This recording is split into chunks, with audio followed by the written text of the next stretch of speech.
Good evening. Good evening. Welcome to the All-America City of DeSoto, Texas. All right. On behalf of the concerned DeSoto citizens, and certainly we're being co-hosted by DeSoto Area Chamber, and we'll have a person from that particular entity come up in just a few minutes and greet you as well. We're so excited to have you to join us tonight. And of course, we do extend to you a warm welcome.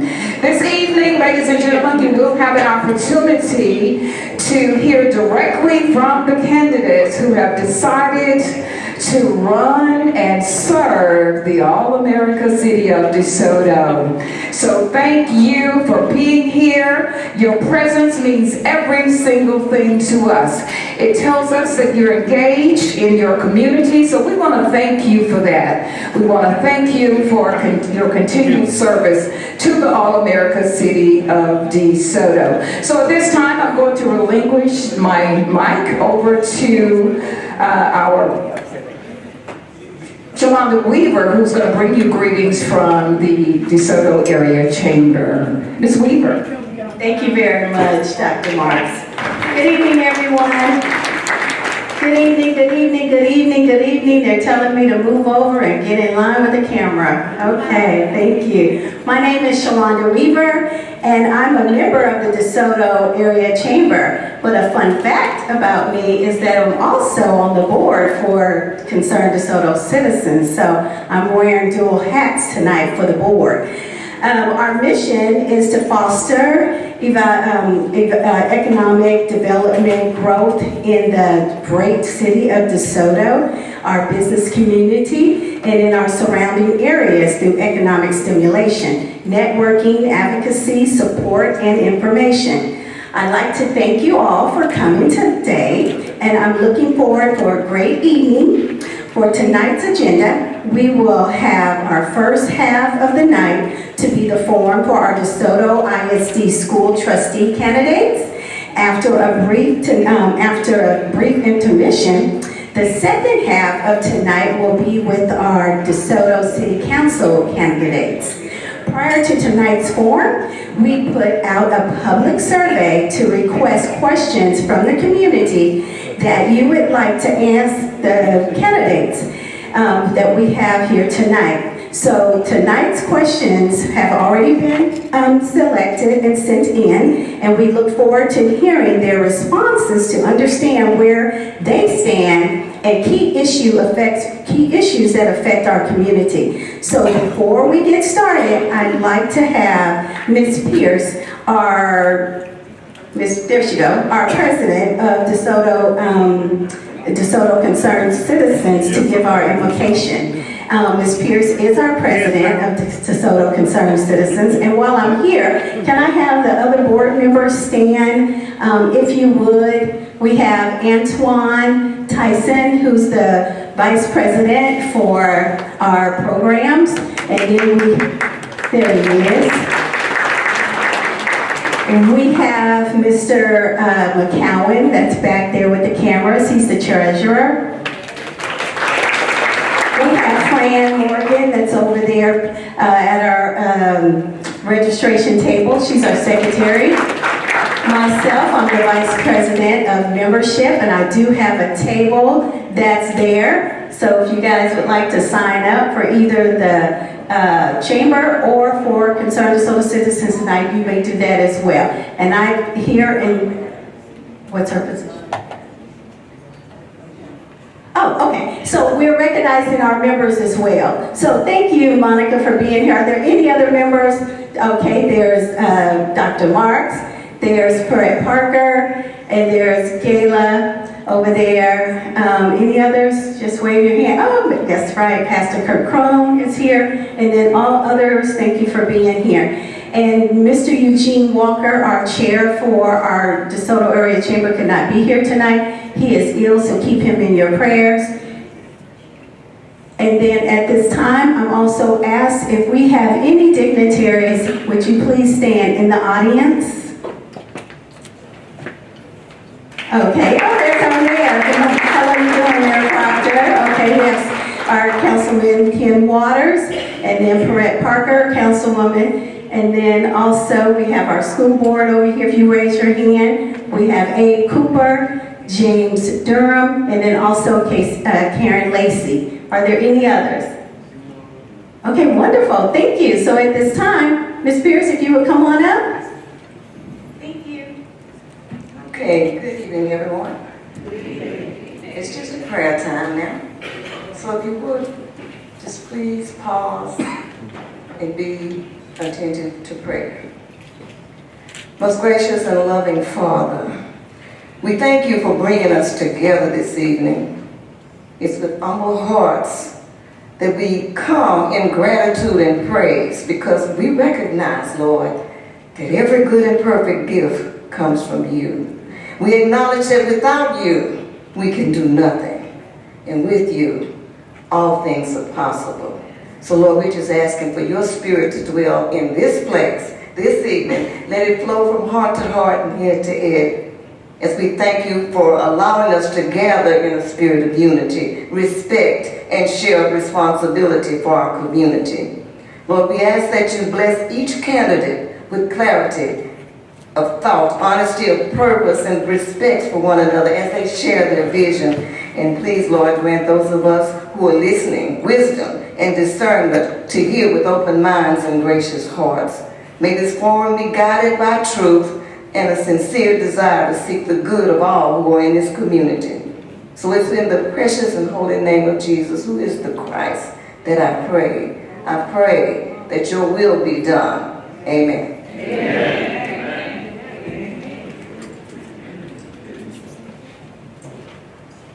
Our last order of business before we get started is to introduce our moderators and timekeepers for this evening. Our moderator for this evening is Pastor Crum. Okay? Pastor Crum was a senior pastor at Faith Bible Church for over 20 years and has been an active member of the DeSoto community since moving here in 1994. He is a former DeSoto ISD Board of Trustee member, including time spent as board president. He also served on many DeSoto boards and commissions, including serving time in the DeSoto Development Corporation, and is the past president of the Concerned DeSoto Citizens Organization. Tonight, he joins us as a neutral facilitator dedicated to ensuring a fair and informative forum for the citizens of DeSoto. Please help us in welcoming our moderator, Pastor Crum. Our student moderator is DeSoto High School's own Jayla Jones. Jayla is a sophomore at DeSoto High School. She's an ambassador for the College-Driven Leadership Program, and she has been nominated to be on the National Honor Society. Jayla is also a member of the girls' varsity soccer team and plans to major in sports medicine in college. Please give a warm welcome to our student moderator, Ms. Jayla Jones. And let's not forget our timekeeper for tonight, Mr. Kenneth Govan. Mr. Govan is the area manager. Mr. Govan, they can't see you. Will you stand and be recognized, please? Okay. Mr. Govan is the area manager of community and customer operations for Encore. He has served in and chaired multiple boards in the DeSoto and surrounding areas, and was recently re-elected as board chairman of the Methodist Charlton Medical Center Community Advisory Board. Thank you in advance for keeping us on time tonight, Mr. Govan.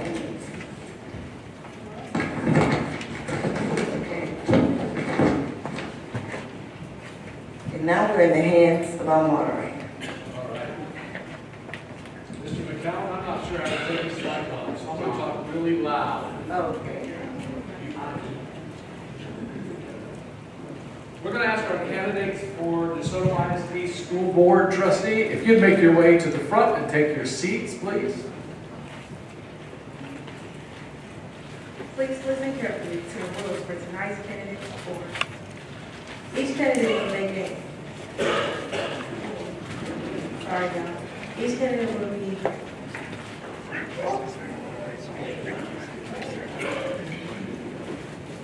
Each candidate will make an intro of 2 minutes opening statement in alphabetical order of last name.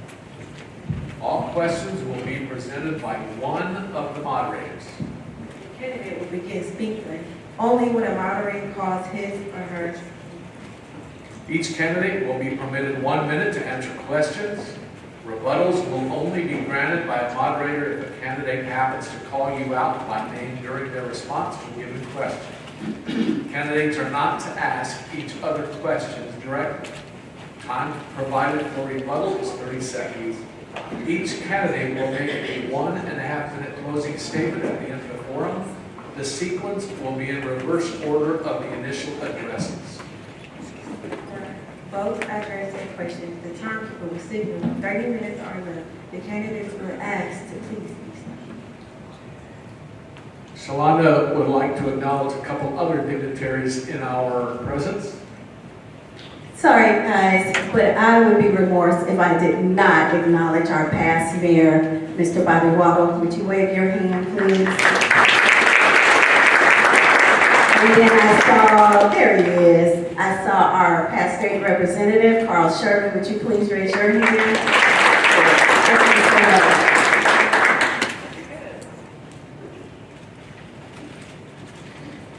Clyde Kwame, would you please stand? You're representing Yvonne Davis's office. Thank you very much. And Judge Mike Jones. Where is he? Okay, there you are. Oh, I see you. Okay. All right, great. Anybody else just walk in? West office. One more time? Senator West office.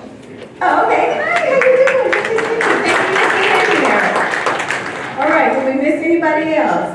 No? Wonderful. Thank you all for being here. We're so excited to have you. Thank you so much. Okay, we're going to start with the first question, and Jayla is going to share that with you.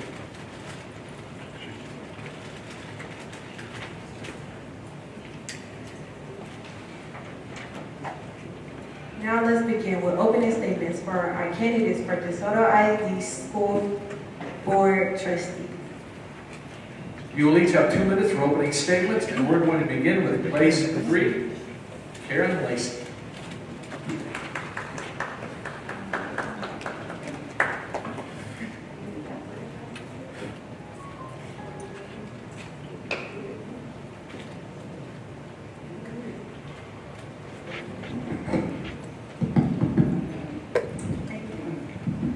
All right, thanks everyone. I'm a bit unprepared. I thought I would be sitting in the audience today since I was unopposed, but I am Karen Lacey. I am your place 3 trustee, current sitting, and I just want to say thanks to the community for having some trust in me and not challenging me in my seat. I promise that I will continue to advocate for our students because I do believe in high quality education. One thing that concerns me is how the southern sector students lag behind our northern sector students, and so I believe that DeSoto, the community that we are, that we should be doing much better. And so I promise if you have a student in DeSoto ISD, I will make sure I advocate for your students to have the opportunities that they need, that if they want to purchase a home in DeSoto, that they will be able to do so with the career in the future that we will afford them with. Thank you.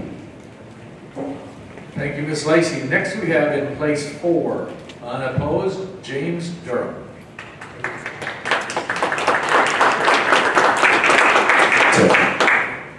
Yes, I'm James Durham, and I'm your current trustee for place 4 and running unopposed again.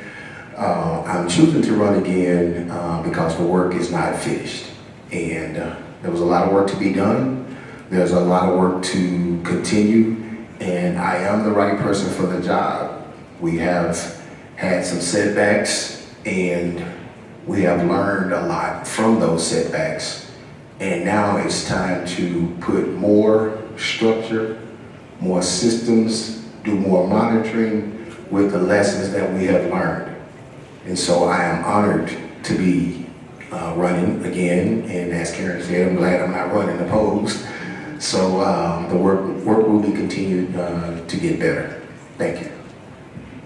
Thank you, Mr. Durham. In place 5, we're going to start with Abe Cooper Jr. Greetings, everyone. I'm Abe Cooper Jr. I am the current incumbent for place 5, DeSoto ISD School Board. And one thing that I just know that I love this DeSoto community. When I serve from a place of passion because I love my community. And what that means, I love to give the students the best opportunity to reach their academic goals. But I know that it takes money to do those things. And I know that our budget has encountered some problems over the last 6 months. And so I came tonight to make sure that you know that I'm still in the fight. We've had issues since 2020, and I don't expect issues will arrive. But I'm the person that's always going to stand up to the fight and make sure that the issues are resolved. And so I seek your vote, and hopefully tonight that you will leave here with a determination to go out and vote for me. Thank you. Thank you, Mr. Cooper. And now in place 5, Miss DeAndrea Fleming.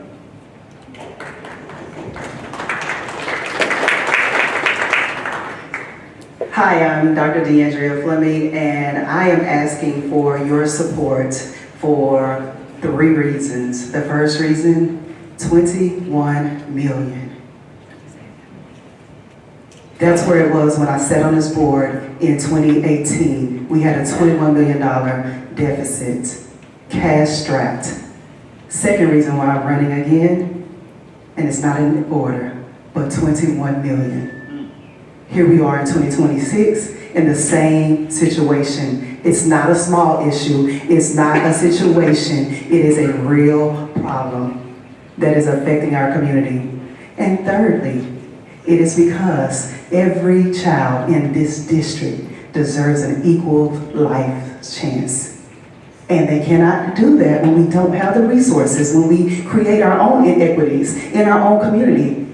The things that we're fighting for so that they can show up and be ready for a global economy that we may not get to see. And so I'm asking for your vote because I would like to restore the trust in steady leadership so that we have strong governance, so that we have transparent financials, so that we have equity for all of our children. And so that that we are attaining and attracting and retaining our great teachers. Indeed, that we're making data-driven decisions. And why? Because you as a community, you as a taxpayer, you as the parent, you as a student, your voice matters, and we need to bring that back into the boardroom so that we can make decisions that allow our community to do it. I've led in a crisis before, and when I left this board, we were 14 million in the positive. I can do it again. I'm asking for your vote. Thank you. Thank you, candidates. We're going to start now with our first question. You have, and I know this is hard, candidates, you have 1 minute, 60 seconds to answer this question, but we're going to give you an opportunity, starting with Abe Cooper Jr. DeSoto ISD faces a major financial shortfall with some estimates showing up to a $19 million total deficit between the beginning year fund balance and the current loss for this year. What will you do to ensure transparency and accountability for how the district got in this financial position? And if elected, what will you do to regain the trust of the community when it comes to the district's finances? Starting with Mr. Cooper. Thank you, Pastor Kirk. The main thing is to understand how we got to this problem. Under the previous conservator, we were assured that we would be able to not only repay the $18+ million that we owed the state because of over projecting numbers that was taking place in previous years. We were given a deal by the TEA to make that payment done, and that was under Usama Rogers that we were able to do that. However, under discovery that we've rectified at this point, that we fixed those problems, and now meeting with the new conservative that we have, we've created a plan not only to get us beyond the problems that we have, the TAN loan, the paying back back of the $18 million, now we have a plan in place to not only take us to the end of this school year, July 1st, we will have enough fund balance to get us going, and we will be able to, with a plan in place of right sizing our classrooms and our staffing, we will be able to get out of this in the next 18 months. Thank you. Next, we have Dr. DeAndrea Fleming.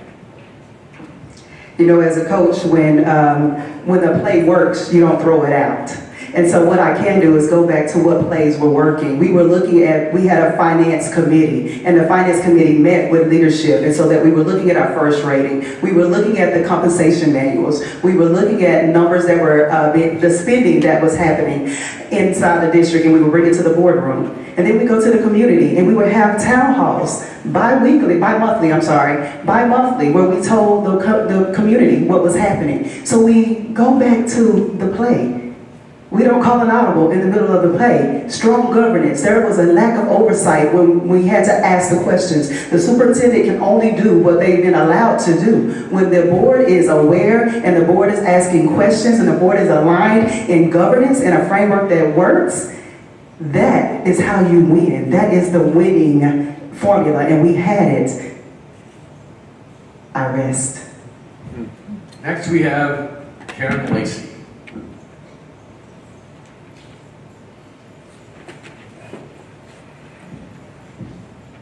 All right, thank you. First, I want to say that at the end of the fiscal year 21-22, we had $14.7 million in our unassigned fund balance. At the end of 22-23, we had approximately $9 million. At the end of 23-24, we had $5.1 million. And in 25-26 is when we experienced a deficit of $8.5 million that the board found out about in January. Once we found out, we took swift action. The audit states that it was overspending that caused the deficit. And if you want to look on the DeSoto ISD website, you can look at the transparency documents under the financial department, and you can see that our fund balance was declining. However, we were asking questions and we weren't getting answers. So what I will do is continue to work along with my colleagues to get the answer. Thank you so much. Next, we'll hear from James Durham. Pastor Crum, could you just restate the question? Absolutely. DeSoto ISD faces a major financial shortfall with some estimates showing up to a $19 million total deficit between the beginning year fund balance and current loss for this year. What will you do to ensure transparency and accountability for how the district got in this financial position? And if elected, what will you do to regain the trust of the community when it comes to the district's finances? Thank you. So, to address the transparency or to address issues like that, we utilize already a town hall. Pastor Cooper and myself, we had a town hall to discuss exactly what happened. And we'll continue to do those through town halls. We'll always have those so that our community can ask those questions and those questions can be answered back. In a board meeting, we cannot answer back. And so in town hall meetings is what we can answer those questions. To continue that, we are always asking tough questions around finances. You've heard the candidates talk about it. I don't need to restate that. But we do ask the tough questions. The thing is that we have to be provided the right data. And when you're provided the right data, you can make better decisions. But if you provide bad data, then you're going to make bad decisions. Mrs. Lacey, starting with you. The DeSoto ISD has been experiencing declining enrollments these past few years and has faced increasing pressures to convince new and exiting families to choose DeSoto ISD. What are 3 positive things that you can share about DeSoto ISD that can encourage families to bring their children to the district? I would say that DeSoto has committed staff. We have employees, administrators, teachers who love DeSoto. They choose to work in DeSoto, and I believe that when your student comes to DeSoto, they can receive that type of nurturing teaching and just hands-on experience in the classroom. In addition to that, of course, we have the AAA, which the AAA Excellence is what we're working on. And so, of course, academics, we are working on that. We have strong extracurricular activities, building up our athletics and arts department. So I think that we can speak to the whole child for parents who bring their students to DeSoto ISD. Thank you. Mr. James, you are up.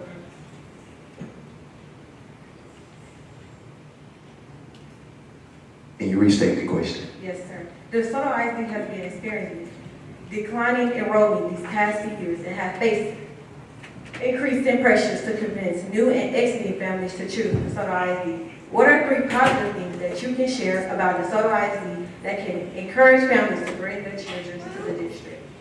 Thank you. The first thing I want to say is that our interim superintendent is on fire right now. He is very solid. And so I'm excited about him first. Me and him have had numerous conversations around enrollment and what draws people back. A lot of people could say, hey, what does the data say around why they left, right? And we've done that. But one of the things that we really must do is we have to have a big rally around enrollment. We have to have a big rally around the quality of teachers that we have so that parents feel comfortable that they have the right person instructing their kids. And then you have to have strong programming that kids are interested in, something that you can sell.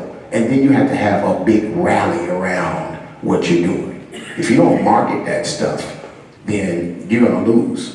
So there's a lot of good things, good ideas that we need to get out there. Thank you. Thank you. Dr. Fleming, you're up next. I would say come to DeSoto because we inspire curiosity. One of the things I get excited about and being able to talk about is that we have full-time pre-K where your babies can come in at the youngest and learn and get interventions at a young age. I would also say that we have some of the strongest programs at our high school where we have college pathways that allows your student to fully invest in who they are becoming. We have P-Tech, we have collegiate, we have teamed up with the community colleges so that your students can have a full academic experience. We also have over 70 teachers in the district who have qualified for the teacher incentive allotment as attained by the Texas Education Agency. We have great teachers, we have great leaders, we have great students who are waiting. And so if you are wanting to take a chance on your child's greatest outcome, and that is graduating across the stage to become who they are in the world, send them to DeSoto ISD. We welcome them. Thank you. Mr. Cooper, you are next. Thank you. The main thing we must understand about public education and education as a whole, it's a competition. We must look at this as a business, not from the standpoint of trying to solicit customers, but we must have a product that will meet the needs of every patron or every family. And I think it begins with specialized programming at our schools. We must become the Amazon of education. If we want to compete with all of the surrounding districts and charter schools and private schools, we must not only have programming, it must be substantial and have follow through. That has been our downfall. We have good ideas, but we don't have the bodies in place to do it. I believe we have those bodies in place right now to have quality programming to become the Amazon of education for the southern sector. Thank you. Next question. Why should the community trust your leadership and have confidence in the direction the district is going? If you are elected or re-elected, Doctor, you will go first. I've led through a crisis. I sat here in 2018 when we first found out through a forensic audit that we were lacking funds. I was here when we went from 9,900 students to 5,000 students. I led through the opportunity to create a framework, well not create, but execute the framework and create a playbook that the board was utilizing during that time for DeSoto ISD as it related to Lone Star Governance Framework. I was here when we moved in 2 years in COVID, when we had to make some hard decisions. I was here when we had to lay off 200 teachers, but then we gained 300 more. In the midst of COVID and after COVID, we moved from an F-rated district to a A-rated district in governance, a D-rated to a B in academics, and an F to a B in finance in 2 years. It is possible. I'm asking for your leadership again so that we can restore the trust in our school system. Thank you. Mr. Cooper, you up next. When I came on in 2020, we were in the middle of COVID. I had to learn this position on the fly. We weren't meeting in person, but I took upon the task. I never backed down from difficult situations because I know at the end of the day, the families in this community are dependent on me.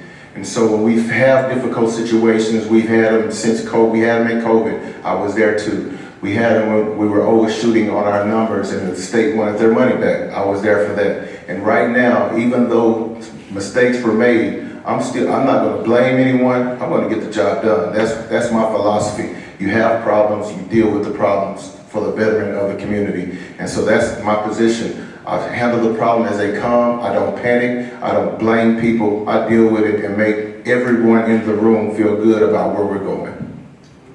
Thank you, candidates. We actually allowed Ms. Lacey and Mr. Durham to set that question out, but I'm going to ask that they all respond to this next question. And by the way, would you communicate one more time how much you appreciate this young lady, Jayla, sitting up there helping us out this evening? You're doing a great job. Candidates, the DeSoto ISD is currently in a transition of leadership with the recent departure of the superintendent. The next board will play a critical role in hiring the best person to lead the district. How will you help ensure the community's voice, concerns, and expectations are met with the choice of the next superintendent? And Mr. Durham, will start with you.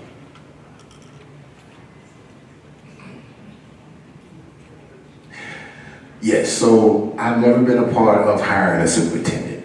But the one thing that I am big on is getting community input. And so I will make sure that we get community input as to what they think our students need, what type of leader that we need, right? We have an interim right now that has a lot of good qualities that we see, but he's an interim. But he's strong on finance, he's strong on academics, he's strong in the areas where we need that help. But we will make sure that we listen to our community. That'll be something I'll be strongly pushing for because, you know, the last time they said that we didn't get who we wanted. But I'm gonna make sure that we listen to your voice. Thank you. Mr. Cooper, you're next. Having gone through choosing a superintendent, it begins with feedback from the community. We took those steps, and I believe that we chose a candidate based off of those sentiments of the community. But one thing I always look at, no matter who we hire, I must respect that person and give them the foundation to do an effective job. That means I will not publicly ridicule anyone that's an employee. That's not my style.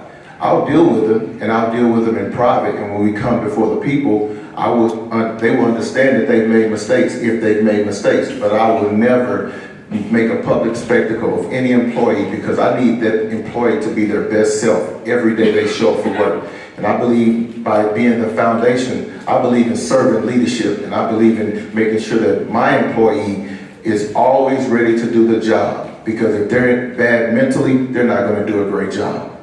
Thank you. Dr. DeAndrea Fleming, you're up next. Pastor Graham, can you repeat that question? Absolutely. Thank you. DeSoto ISD is currently in a transition of leadership with the recent departure of the superintendent. The next board will play a critical role in hiring the best person to lead the district. How will you help ensure the community's voice, concerns, and expectations are met with the choice of the next superintendent? Thank you. So it does start with a superintendent profile. If you remember, for those of you that were here then, we went out to the community. We did ask community what their desires were. One of the things I must be very candid about was that I had a disappointment because I felt like we let you down. One of the things that you asked for was a previous seated superintendent or someone who had that experience at the level in which you did, and someone who could consider the finances.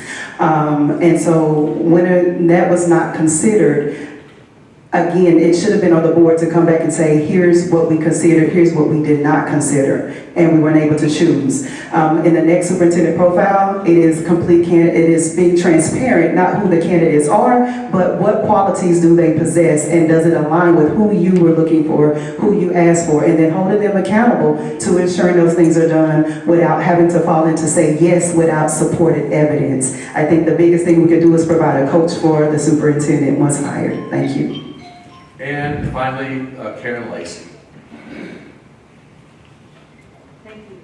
And just like my colleague here, Trustee Durham, I have not participated in a superintendent hire either, but I am a central staff administrator in a large urban school district, so I do understand education and high quality education in that.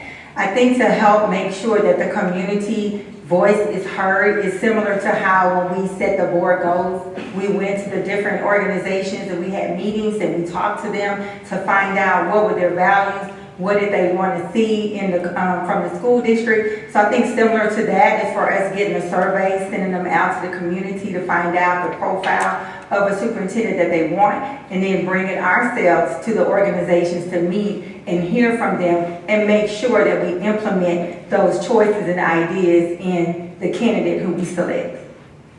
Thank you so much. This next question, we're going to let Ms. Lacey and Mr. Durham set that one out as they're unopposed. The question is for Dr. Fleming and Mr. Cooper. If elected, what initiatives or programs would you champion that you see as a great area of opportunity and why? This will be Dr. Fleming first. I guess, when we look at where we are financially, the programs that we're championing are the ones that are aligned to our board goals. Those board goals were brought to the community and decided upon and approved by the school board. One of those, the larger program would be is still TIA, the Teacher Incentive Allotment, where we are celebrating our teachers for their success.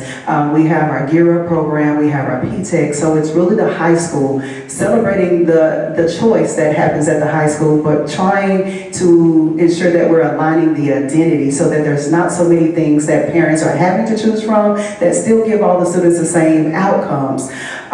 And being able to hold them accountable to our student populations. The program is still our early childhood program. It is the best all around where our students are coming in at an early age. So I will continue to champion those things, champion student success and student outcomes in the district. Thank you. Abe Cooper Jr. Thank you. When it comes to special programming, I like to deal with what we have currently because we are in a budget crisis. But when we deal with specific programming for areas, I look at our special populations, our SPED students. One thing that we wanted to make them feel like is that they were a part of this community. And we've been asking to do Special Olympics for years since I've been on the boards. We did that this year, and just to see their faces, they felt like they were really a part of the DeSoto experience. But not only that, I believe that we must enhance what we currently have and make it effective. Because unless you build from the inside out, you can add a lot of programs, but what are you doing with the things that you currently have? And so I would just deal with those things that we currently have in place at the high school, PTEC, whatever we're doing. Let's enhance those with the funds we have, and then we can build on that when we come out of the budget crisis. Awesome. We're going to start with Dr. Fleming, and I'm going to ask this next question for all four candidates.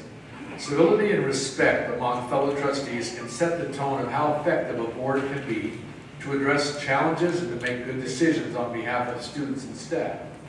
How would you balance building good working relationships with your fellow trustees while also challenging them on key areas where you disagree? Dr. Fleming.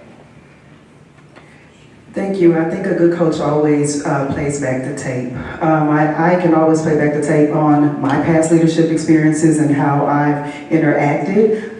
The first thing is starting with, and I'm speaking for me if I'm once elected back on the board, it is let me show up and show you where I've grown, where I can take accountability and responsibility for some of the things that may have been portrayed but not said correctly.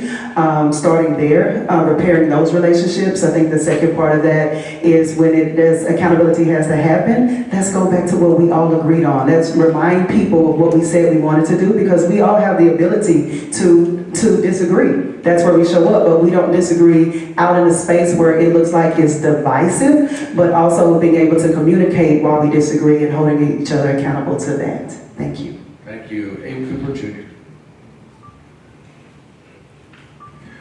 I can speak to our current board and our situation. We know about our budget shortfalls right now, and I believe that this has made our board stronger because we had to hear each other.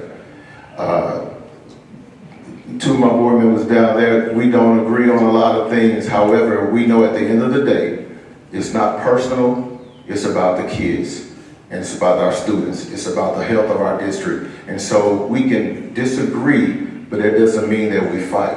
And so that's one of the main things that we try to establish with our board now going forward is we may disagree, but we don't fight. In closed session, it should not be a drag out, fallout. And especially in front of our students, we should always have a positive decorum where we understand each other, and it will trickle down to our students and staff, so that respecting each other and know that we can disagree but not fight is what we try to champion today. Right. Karen Lacey. Thank you. I think I'm gonna sit out because I tend to not take things personal. I'm more of a factual person, so I don't respond emotionally to disagreements. I will say that I am candid, as my colleagues would say. As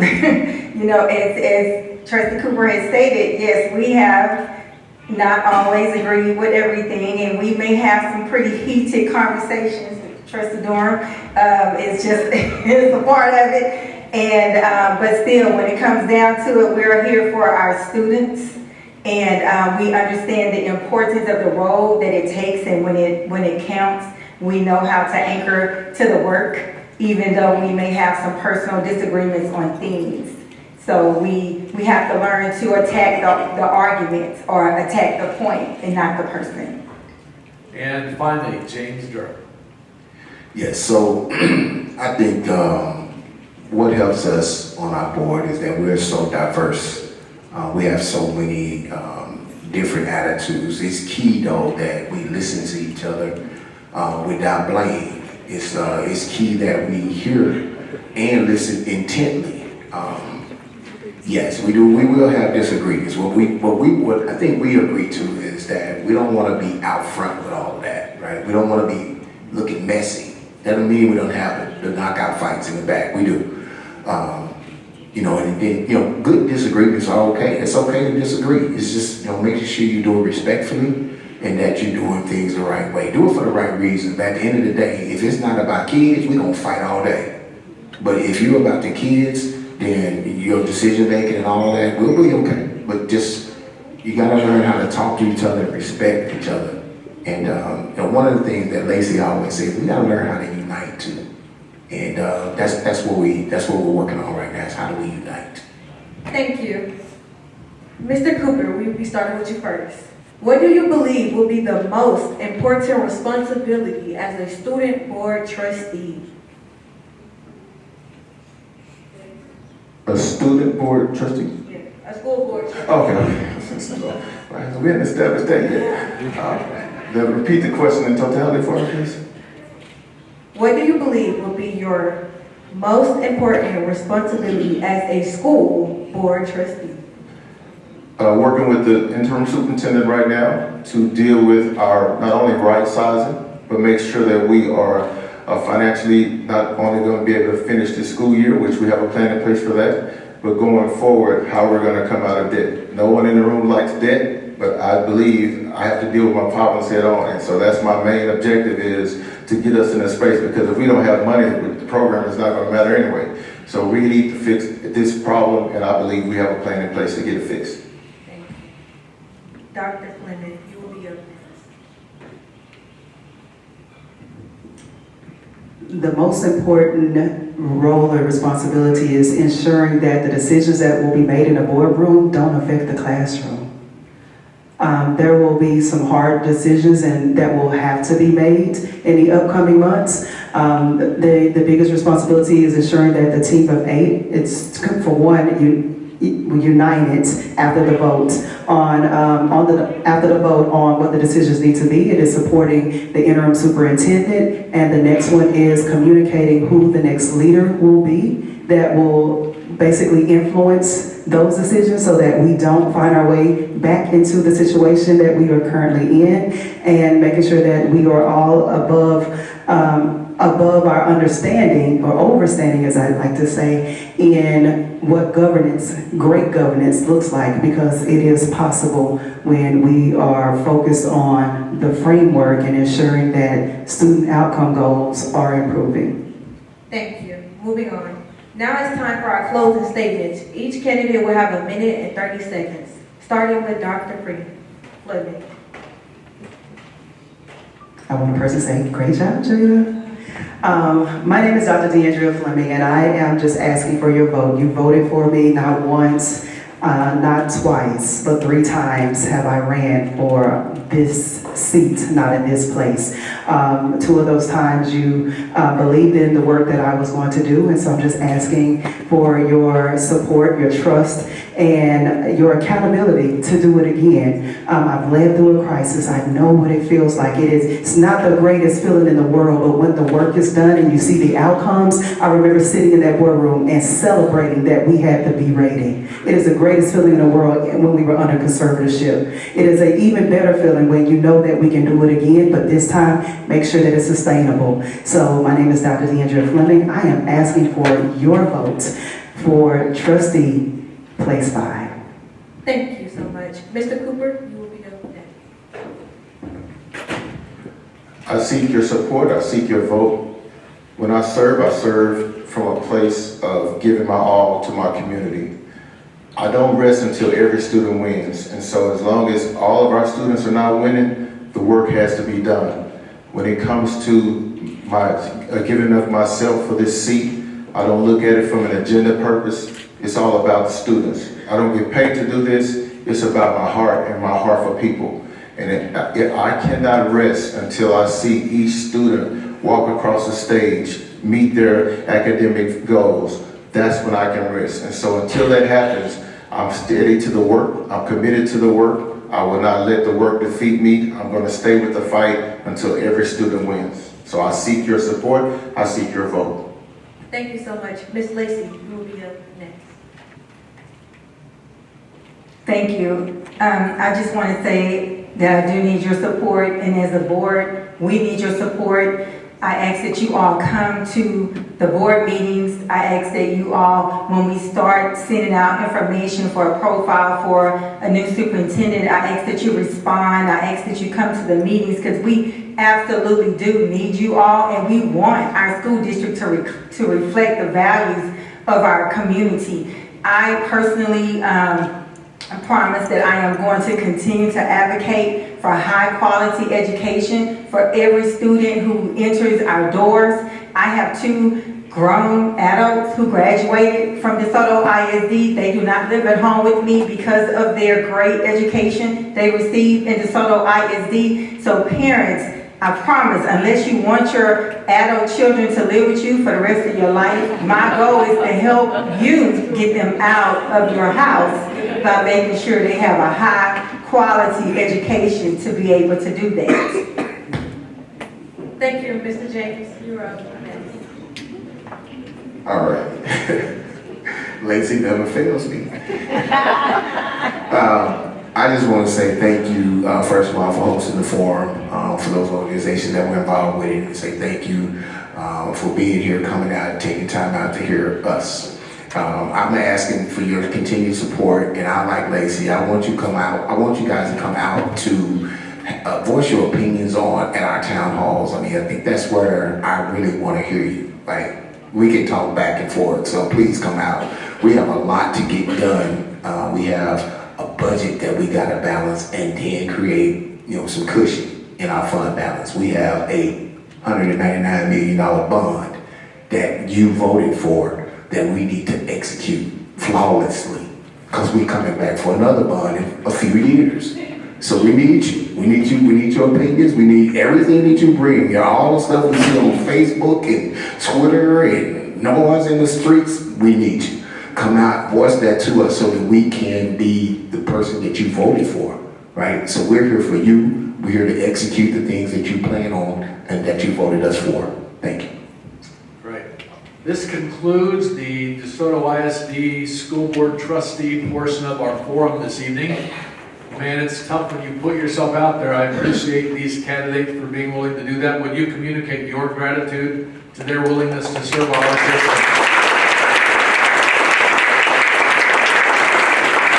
It's going to take just a couple minutes to get our city council candidates at the table and our school board members off. Give us just a few minutes as we transition, and we'll be right back. Before we get further in the evening, we do want to recognize one of our other city council members who walked in. Councilman Chisholm, I believe, is right up here somewhere. And Hughes, Miss Hughes, there you go, and Judge Kim Cook, where are you? Right there in the back. We're grateful that you're here, all of you. I was kind of like a little puppet there just for a second as I was repeating back what Ms. Shalaka shared. We're going to start the city candidates portion of our forum right now. Would you, again, just let them know how grateful you are that they decided to be here.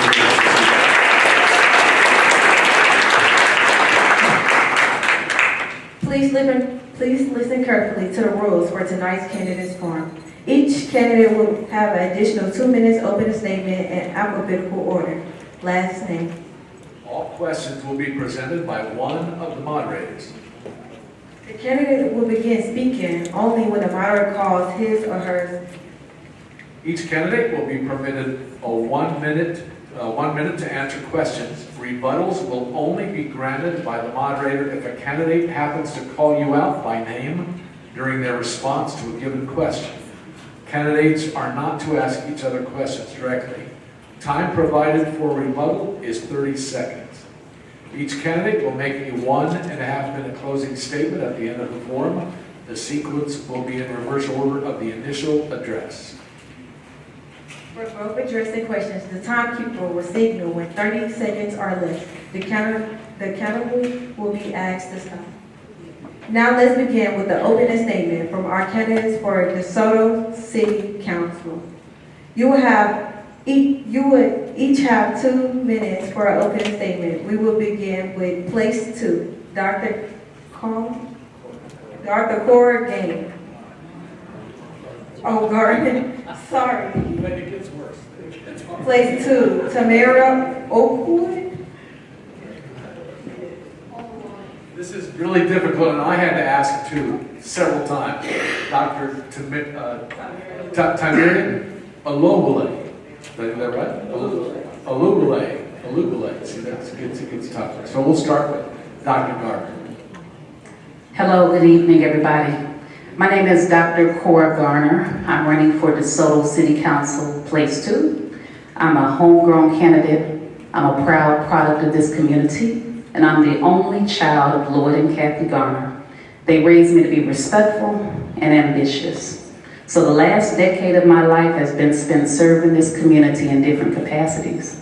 I started off as an educator, turned curriculum supervisor, now the vice principal at Curtis Dean S. McCowan Middle School and Fine Arts Academy. I'm very proud of that because it's a full circle moment. If you know me, I worked with our late Mayor McCowan for years on incentives and ways to bring our kids into the community. At the age of 25, I purchased my home. So I'm a homeowner first. I'm a citizen, I'm a resident first before any other role, and that's exactly why I'm running. I care about our community, I care about safe neighborhoods, responsible economic development, and making sure that our community thrives, and that includes bridging the gap between the city and the school district. Today, I'm asking for your vote. I care, I hope that I can answer your questions. Again, I'm Dr. Cora Garner. I'm running for place 2. Number 2 on the ballot is a 2 for 2. Thank you. Thank you. Place 2, Tamara Oakwood. Hello, good evening. My name is Tamira Nalulale. I'm running for City Council Place number 2. I appreciate everyone being here. I want to start out saying that I am running on 3 R's, and that is reputation, relationship, and results. My reputation has been 28 years in public service and public safety. Talking with the people, problem solving, and working collaboratively to benefit the whole community. I am rooted here in DeSoto. I raised my kids here. I have 2 daughters. Both of them have gone through the DISD. I now have my grandchildren that is also going through DISD, currently in DeSoto High School. I just want to point out that DeSoto is a home rule government. That means that they have total control over legislation, rules, your home, your taxes. I am experienced in making critical decisions for people's lives. So this is not a job for people or anyone with, you have to have a certain temperament. I take that very seriously, that challenge.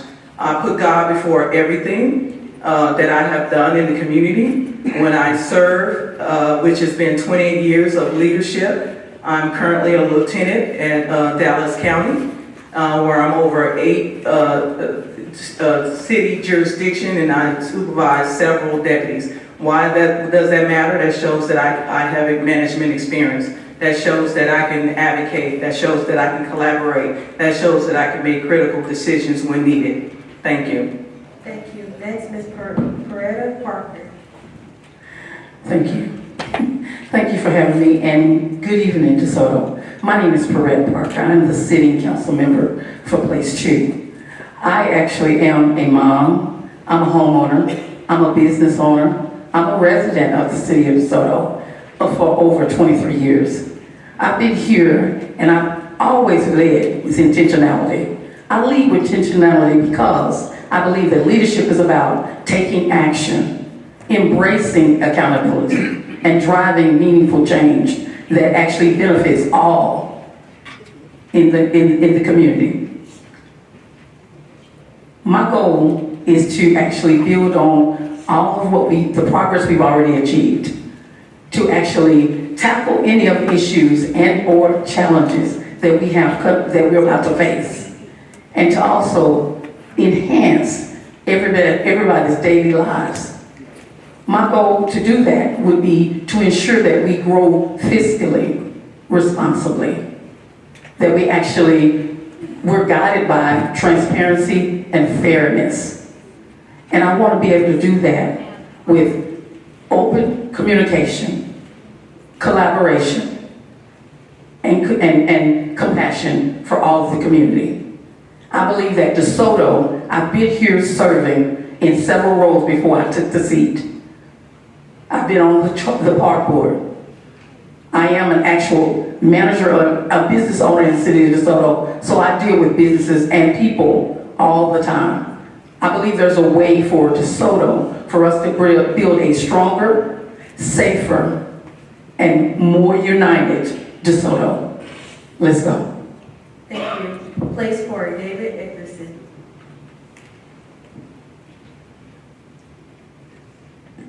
All right, good evening. Thank you for this opportunity. You know, when I think about it, I've been serving this community for some time now. I am a retired, 32-year retired educator. And I've only spent a few years within DeSoto ISD, I came to DeSoto as a result of meeting my wife, dating for a few years, getting married, and then moving here to DeSoto. I've grown to love this city. I think this city is great and have a lot to offer. What I have been noticing lately is we're falling apart. We are a fractured community, and there's divisiveness here. And I think I can join hands and coalesce with the other members on the council to help make us a better city. You know, part of the reasons why I'm running is because there's some transparency issues within our city government. There are issues as it relates to fiscal responsibility and accountability within our city government. As I said again, the city there's some divisiveness, so I'm running on community cohesiveness. And most of all, I want to be a representative of all the citizens. My tagline is a voice for all citizens. I think we need to make sure we pay attention to our seniors, our youth, and especially those who with different abilities. And I don't think we're doing that. Individually, I think our city council members have the best intentions at heart, but collectively, we're not coalescing. And I want to do something about that. Thank you. Thank you. Place for Brian Wesley. Good evening. My name is Brian Wesley, and I'm honored to be here today. When I think about this, I'm ready to move the city forward. I'm ready to build on what we have right going in the city and build on where we need to do a little better. I'm a family man. I've been married 23 years. I have 4 children. One child is a freshman at Spelman, the other child is a senior getting ready to go to Baylor. I have a 7th grader and a 5th grader. Came out of Texas A&M University, played football for Coach Slocum, went and played arena football. Then I went into teaching and coaching athletes, leading young men, mentoring young men. Then I moved to instructional coach, where we lead our teachers and leading the district in social studies. Then from there, got my master's from Prairie View, and I started being an assistant principal at Adamson High School. Then I found something I was passionate about. I've always been an entrepreneur. So I found whole body cryotherapy and opened up Cryo Now in Cedar Hill, where we had all the DeSoto teams coming for recovery and all around the DFW. And then I went back and I became the assistant principal at St. Anthony Charter School for 7 years. And currently now I'm at Trinity Heights. This is not about me, it's about you, our citizens, to listen to you and to be your voice. Because we know the issues and you know what we need to build. I'm asking for your vote tonight. Brian Wesley for place 4. Thank you. Thank you, candidates. Before we ask the first question, we have a couple other people that have snuck in that we want to acknowledge. Constable Deanna Hammond with Dallas County Precinct 2. Are you in the room? Right there. You've been here a while. We just didn't see you. We acknowledge you. How about Tarsha Hill with Balch Springs City Council? Right back there. Thank you for being here. And former Judicial Commissioner Puga with the City of Dallas. There you are. There you are. Thank you for being here. Somebody else, wait. Oh, Pastor Andre Burke, councilman here as well. You all just tried to sneak in on us, so there we go. Okay, we're going to ask the first question, and let me just tell you, I didn't write any of these questions, but we're going to just jump right in. In 2025, the city of DeSoto made the decision to purchase the Thorntree Golf Course. Some community members expressed concern about the process surrounding the purchase, and many also questioned whether the purchase was in the best interest of the city. Please explain your stance on whether you support the city's decision to purchase Thorntree Golf Course or not, starting with Tamarian Oluwole. Thank you for the question. Yes, I'm aware of the controversy with the purchase of the Thorntree Golf Course. I do support the decision that the council has made on preserving such a monumental location and what it means so much to the citizens. They are planning to do something with it. I'm understanding that they are in the process of trying to sell it. So where it will stay home And I think that those decisions, because it means so much, I believe that that is the voices of the community as a whole. And so I support that decision. Next, we have Brian Wesley. All right. Yes, I support it because I live in place 4, and just let me get right to it. There's a lot of misinformation, a lot of, hey, here's a link and go read. It's my job to break it down to you and give you the facts. Now, I'm not privy to all the facts, but let me just say this. It is good to control your borders, number 1. It is good to know that other cities have a golf course. Number 3, listen, if I sell you something, you don't have to do anything about it. But now I'm hearing that it's leased to the company that's going to be running it, and they have to pour certain millions into it.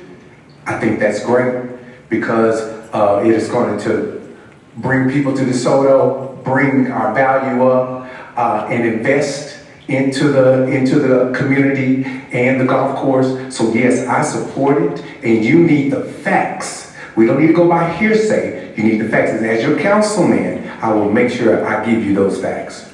Thank you. Next, we have Brett Parker.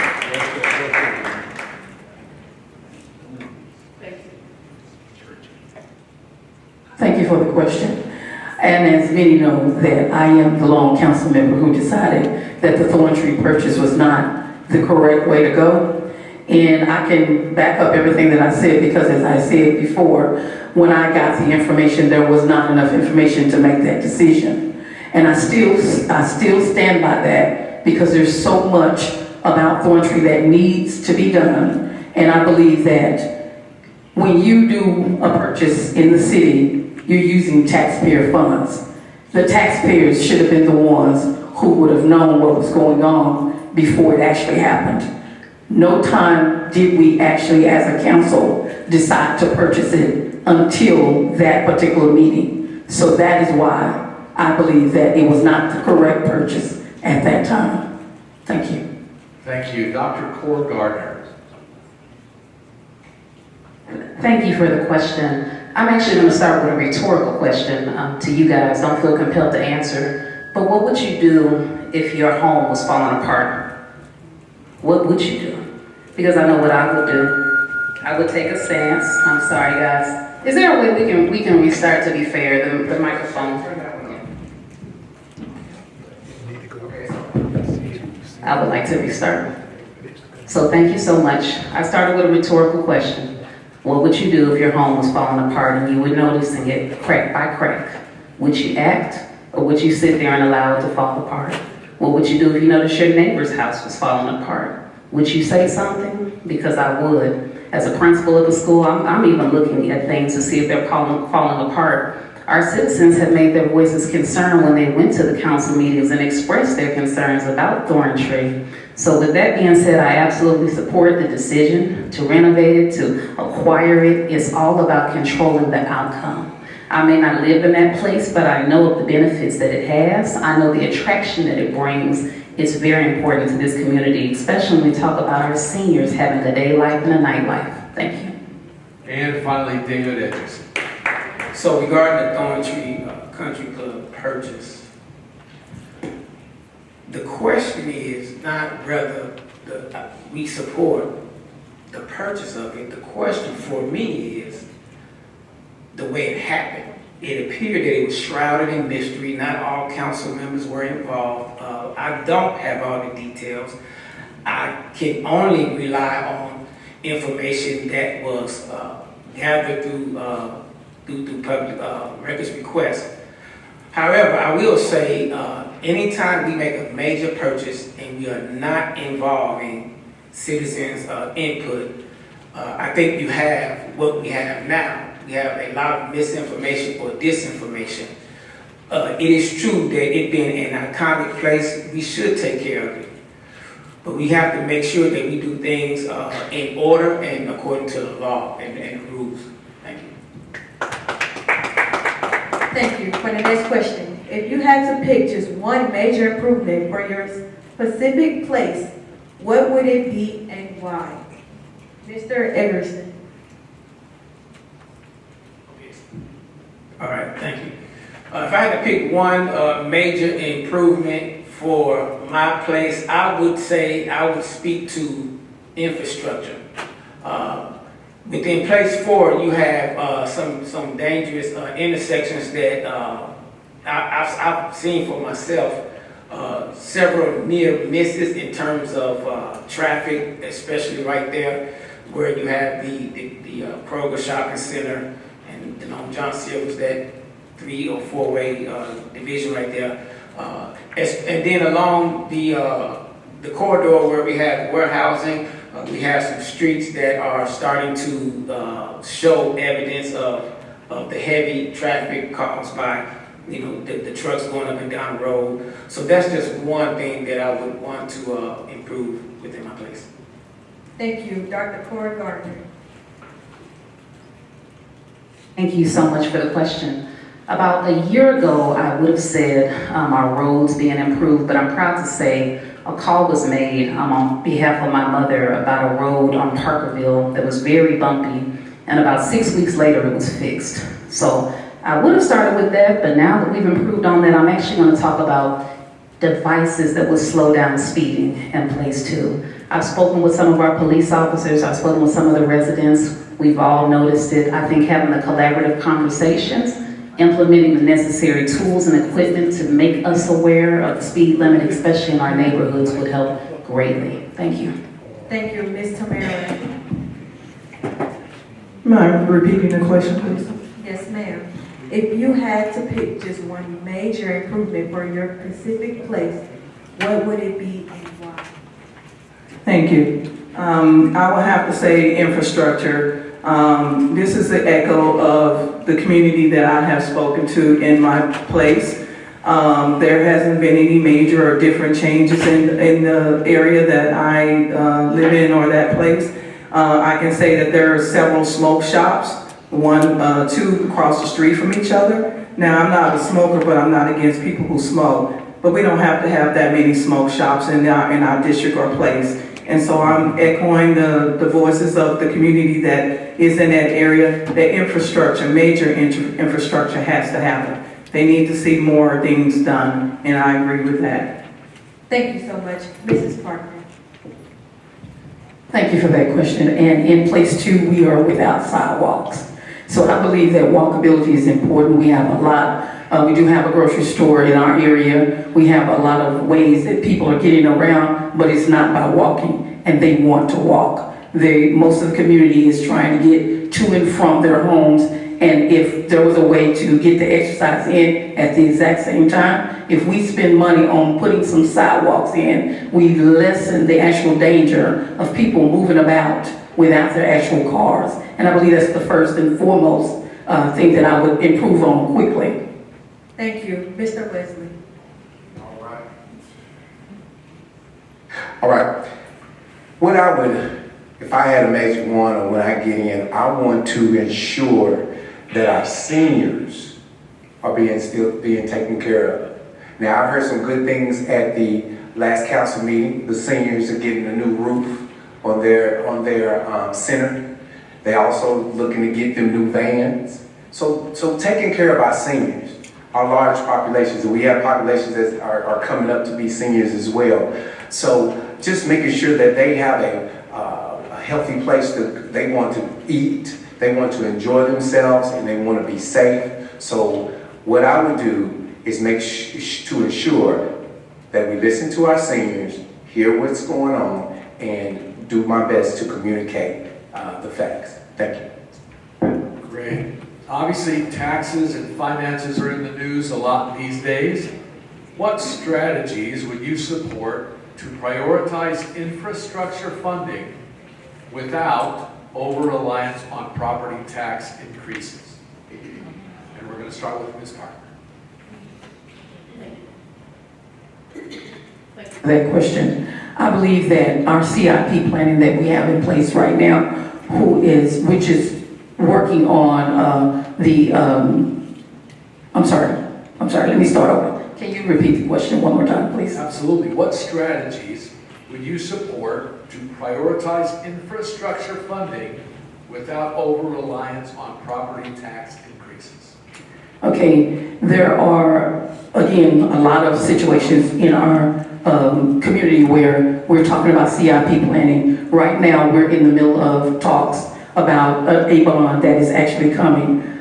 I necessarily would not support a bond until we figure out what we've already done with the actual monies that we've already spent or the bond that we already have out. So I would encourage us to get involved in making certain that we prioritize the different the different infrastructure needs that we have, prioritize it, get some things actually completed so that we can then go back out if we need to for a bond. Then I would support it. Thank you.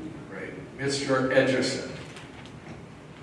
So when you're talking about taxes and the budget, I think the important thing to do is realize what the needs are and then have priority-based budgeting. And when you have priority-based budgeting, you look at what the needs of the city are. And then you address it from that perspective. You don't allow other supplemental things to come and get in the way. One thing we can do is, that we should do, and I have some experience with this, going to Austin and testifying in front of our legislators, letting them know, we're here and we need support, we need resources. It's important that not only we govern within the city, but we must have relationships with other elected officials outside of the city at the state level who could help us find resources. And then we can also partner with local businesses. Thank you. Mr. Wesley.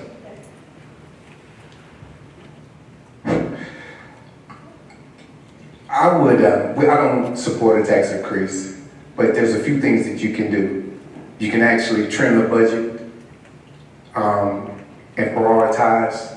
You can actually do a bond because we have A1 credit here in DeSoto. We do a great job with our finances.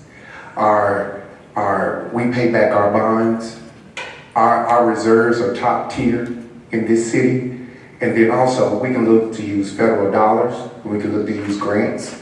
So there's a lot of things that we can put in place besides raising taxes. And citizens do know we haven't raised our tax in over 10 years. So we want to keep it that way. Thank you. Ms. Bluebonnet.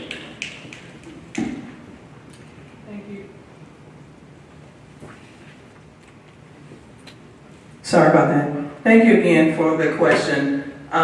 First of all, our revenue is based on our property tax. It's going to continue to be based on our property tax and receive from our property tax until we do something different. And to do that, we have to build. We have to build and we have to build.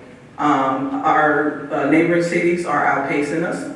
And yes, there are bonds and grants out there that can help with the situation or funding. I believe once we start building that we will not have to look to our residents for property tax or to support the city. I'm a homeowner, my children are homeowners, and we need to do something about just relying on our property taxes. And finally, Dr. Gardner. Thank you for the question. To reiterate what you asked about strategy.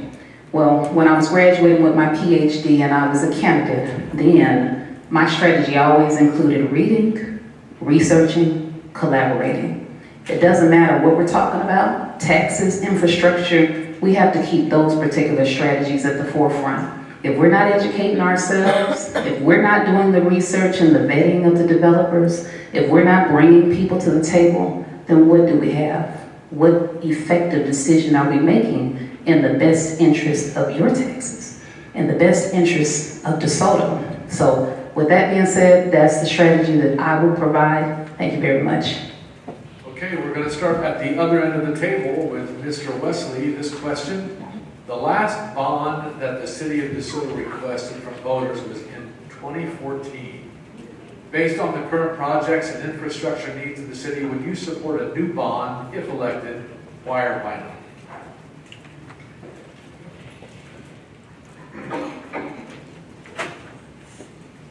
as I stated in the last question, Pastor, we pay our bonds, we pay our bills. We have A1 credit here in DeSoto, so I would definitely support a bond. We have it. It's the smart way to do business. I think all cities do bonds, purchase bonds, so sell bonds. So with that being said, I support bonds.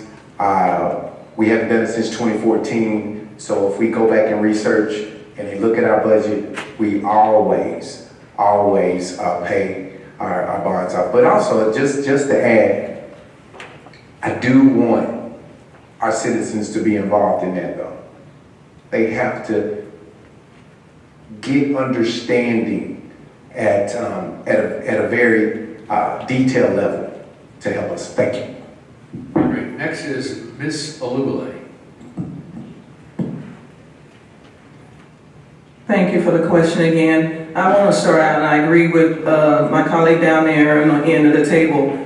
First of all, we have to get the voices and talk with the community. I'm here because I am representing the community. I'm not here on my own. And so speaking to my community, if they educating them and letting them know what could come down, what we need to do in the direction we need to go in. If their majority agree, then that's what I will support. And if that means, yes, that means us moving forward with the bond, yes, we can do that because we have the credit, we have the reputation, we've done well financially thanks to the council now and the city manager. So I will support it.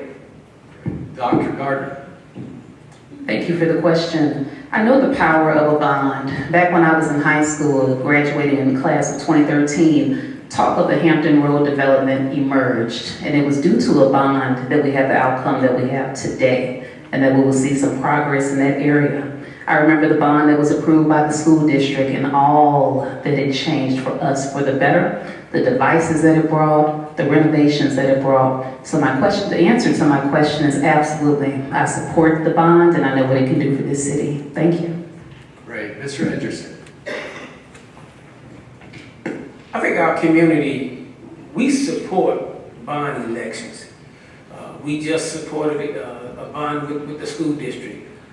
I think we will have to, again, take a look at the criteria, take a look at what the needs are. Safety has to be first. We have to make sure that we will fiscally solve it, and if we are, then I would support that.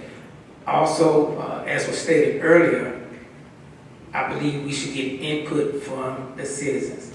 If there's a preponderance of evidence that suggests this will not be supported by the residents, then it's up to the council to come up with a different plan. But to answer your question, yes, I would support a bond. Great. And finally, Perrette Parker. Thank you for that question. As I said in the previous question, I'm in support of, as I did with the actual school board, school district, I did support the bond because I believe that moving things forward is a good idea, especially with all of the broken downness of the actual school ISD buildings. And I do believe that DeSoto needs growth. They need infrastructure. They need change. But I am going to go back to, I believe that for that 2014 bond, there were things that may or may not have been done. We need to make certain that we let the public know what those things are and why it was important before we actually go forward with a new bond. Otherwise, I would support it if that part happens first. Thank you. Thank you so much. Next question. Small businesses are a heartbeat of our local community. How would you support small businesses, and what more can the city do to create an environment where small businesses can thrive? Mrs. Garner. Thank you for the question. I remember when the Grow DeSoto Marketplace first emerged in our city and the wonderful outcomes. I particularly love tie-in. Anybody a fan? Okay. So with that being said, I continue to support, I continue to show up, and I spend. So just recently I was at a perfume parlor there. I brought a friend with me. We spent $100. She brought her husband back. They spent $200. That's how you do it. You show up, you build the relationships, and you patronize I will continue to take that same perspective and position if elected, and I want to see it even across our city. I love that it's in the marketplace, and I know it's scattered throughout, but I will be a proponent of that. Thank you. Thank you so much, Ms. Park. No problem. Okay, as a business owner, I actually created Business Buzz for the city because I actually believe that every business deserves to have a shine. And so Business Buzz was there for the purposes of making certain that we know what's in the community. And so I go all over DeSoto, not just supporting them financially, but making certain that I get their name out there. But also from a council perspective, I want to make sure that we advocate for the city to find a way to advocate for all the small businesses, because small businesses are the bread and butter of DeSoto. I know there's a lot of large ones. We got 10 large ones, 10 or so large ones, but we got a whole lot of small ones. And I believe the city should have a one-stop shop. As I said before, they should then also incorporate their ideas with the actual chamber. Let the chamber help nurture the businesses and keep them here. That's the only way that people are going to thrive in the city of DeSoto, is that we all get connected and we know what's going on. Thank you. Thank you, Mr. Ederson. Thank you. I think we can learn from past mistakes. Recently, we've lost a few businesses here in DeSoto, and that has an economic impact. So we need to figure out why did some of those businesses leave our community.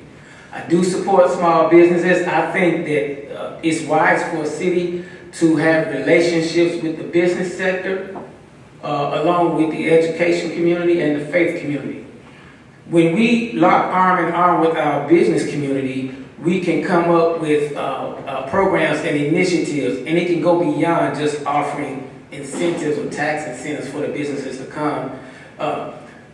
Those relationships not only require us to streamline processes for small businesses to open up, we need to make it user-friendly, but it also should require those small businesses to show evidence of giving back to the community. So yes, small businesses are definitely something I would support.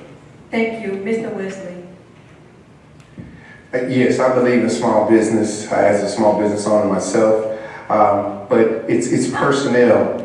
This is a good way that we can partner with DeSoto ISD and talk about internships and talk about those skills, because not everybody's going to college, not everybody's going to the military. They need a way to find those skills. With the area chamber, we need to help them market the businesses, because there's a lot of businesses just our residents just don't know about. And then also a lot of small businesses don't know how to structure their business, whether it should be an S Corp, C Corp, LLC, or run it through a trust, a sole proprietorship. So area chamber will partner with the board or with our small businesses to make sure they are in the right structure of their business. And then also we can partner with small business to help with upgrades. If you notice, there's better lighting around the small businesses now, or upgrade the framing. So there's a lot of things that we could do to help small business. Thank you, Mr. Mara. Thank you for the question. I see that there's a lot of similarities in some thought processes down on the end of the table, along with myself. I totally support small businesses. I think the most important thing is to find out what the needs are. Just like the community, the neighboring community, the small businesses are our communities too. And we can't assume what their needs are. We need to get in there and talk with them, see what their needs are and meet their needs. Whether it be infrastructure, revitalization, supporting them financially by sending people their way and recognizing them. I have started a nonprofit, or starting a nonprofit called Dreams for Generations, and it's basically sending young people, youth, into positions where they can be mentored by either a small business or some CEO. So I agree with supporting our small businesses. Thank you so much. Next question. How will you work with the DeSoto area chamber and business community to help city? Sorry.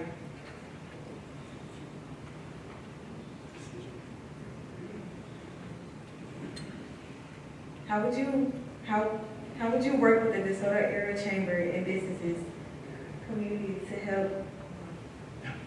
I think you can do this. I'm gonna do it for you, but I think you can do it. Here's the question. How will you work with the DeSoto area chamber and business community to keep city decisions transparent and business friendly? We'll start with David Edgerson. I think you just repeated my answer in your question earlier when I said that we definitely need to streamline processes and be user-friendly to our businesses. I think we need to partner, we can partner with the chamber in terms of finding out what are some of the needs that small businesses have, because small businesses are challenged with capital. So what are some ways that we can develop workshops where they can learn about the different ways to acquire capital and acquire investment capital along with credit as well. I believe that the answer to the question is, in working with the chamber, asking them what is it that you are hearing from small business that they need, and then try to provide those needs. Thank you, Mr. Wesley. All right, so a way to partner with the chamber. I had the privilege of going out to the chamber's night out, and they had a ball, and I had a chance to speak with small business owners, and the one big thing, I've already said it, is they don't know how to structure their business, and they want that. So what came to my mind is, we have accountants that work for the city.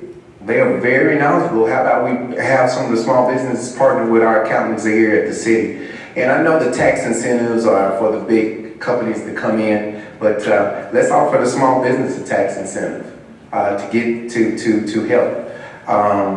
So that's how I would want to partner. And listen to the small businesses. We need to hear from them. We need to have a forum where they come to the council and talk to us and hear them out. So that's how I would partner with the chamber, area chamber. Thank you, Mrs. Tamara.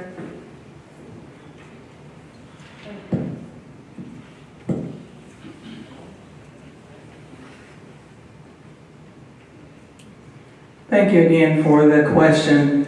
Part of being in government, as long as I have, is collaboration.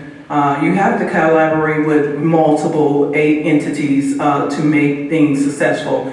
I've had the opportunity to be mentored by several leaders, and one of the things that they always say, we do nothing alone. And so we have to communicate, we have to collaborate with our Chamber of Commerce and and encourage them and see what their needs are, as well as our small businesses, and how they can come together and how we can come together to help everyone involved in our great city. Thank you. Mrs. Gardner. Thank you for the question. There's a quote that goes, people support what they help to create. And that's exactly the mentality and the perspective that I plan to keep, even when it comes to the chamber. You know, where we're sitting right now, this is a CDC forum, but some of you know this is a collaboration between the CDC and the chamber. We wouldn't be here tonight if the city of DeSoto and the council didn't lend the room that we're sitting in. These are all examples of why it's important to support what the chamber is doing. I'm totally for that, and I look forward to the opportunity. Thank you. Thank you, Mrs. Parker. Thank you for that question. As a business owner and a member of the chamber, I am always collaborating with the chamber in all that they do. I go to all of their events. Well, I'd say I'm probably at 95% of them, because I do have an actual business to run. But I also work with other businesses to collaborate in the city when they do their night outs, when they do their luncheons, their breakfasts, and talking with and collaborating with other businesses, and also actually lending my money. I sponsor a lot of the events that the chamber has, and I enjoy being a part of the chamber. So my first and foremost rule is to help them, and to be a part of them is to help them, but also as a council member to make sure everybody else, when they come into the city of DeSoto, because like right now we lost brunchaholics, we lost NREs, and we lost them before they even really got in. And I believe that the city, again, we should advocate for them to have their voice already heard. Thank you. Okay, we're going to start the next question with Mrs. Alubale. What is one specific policy decision the current council made that you would have voted differently on, and why?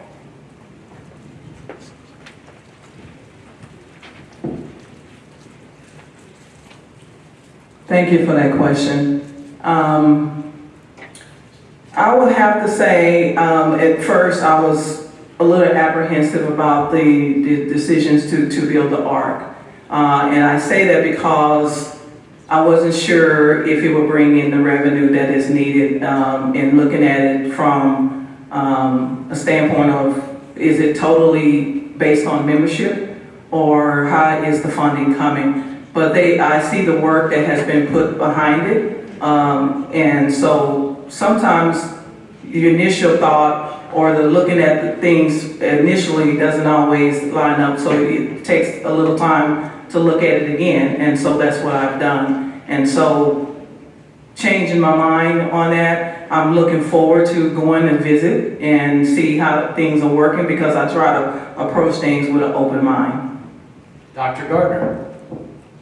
Thank you for the question. A lot of the policies that have been presented, I have actually agreed with the decisions that were made. I will say recently there was discussion around telehealth for all. Now see, I know about this as an educator because it's offered through my insurance and I take advantage of it. But after really thinking with it and sitting with it, I can understand why it just didn't make the cut. Citizens would have to opt out rather than opting in. So I try to empathize and understand every perspective and every side. Thank you so much. Mrs. Parker. Thank you for that question. I actually stand by every decision I've made because I made it with every decision that I've made was made with the thought process of how does it affect the community. And so for that question, I can't really say of one particular project or one particular decision that I would have changed to go the opposite way. Thank you. Okay, Mr. Edgerson. So I'm going to address the art, but not that I would have voted differently. I would have asked more questions. For instance, the art, we're going to take a deficit over the next few years before the art starts to get into the black. It's going to eat up some of our budget, and we may have to dip. I'm not sure. We may have to dip into the fund balance to make sure that we don't end the year upside down. When you have such a large entity endeavor as that, we have to make sure that we budget accordingly. I want to say this. I love the fact that we have a place like the Ark because it's sorely needed. But I've spoken to some residents and I've spoken to some businesses that are asking the question, the same $50 million that we spent on the Ark, couldn't it have been used or considered for public safety in terms of another fire station? Thank you. And finally, Mr. Wesley.